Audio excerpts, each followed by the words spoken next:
You're on pins and needles, too. Oh, I'm all excited, all excited. While outside, Doris Petrie's daughter keeps an anxious eye out for Richard's arrival. I think it could be them. Inside, Doris is a little more laid back.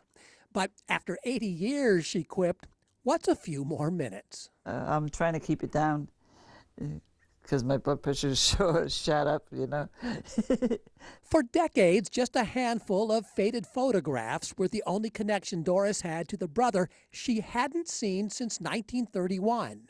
Uncle Richard! Oh my God, I'm ready. Come in right here. But hadn't stopped searching for either.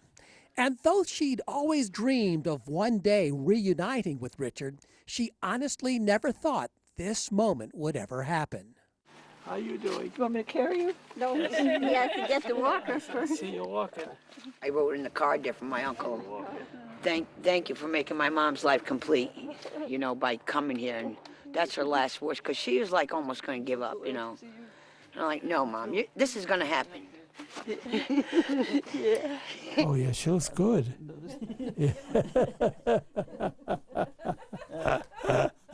Inside, any big celebration would have to wait. First, Doris and Richard simply had some catching up to do. See, you were big brother all the time. You had your arms around my shoulders. To this day, Richard says he still remembers the last time he ever saw Doris. He was 7, she was 4.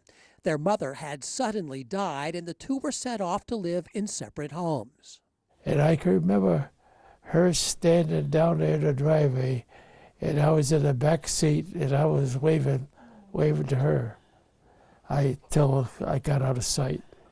Yeah, that's the last time I saw her. A lifetime later, neither will say they're bitter over all the many years lost. On the contrary, in fact, they say they feel blessed. For the first time in decades, they feel like a family again. I just want to get talking to him and try to mend all those years for what few years we got left.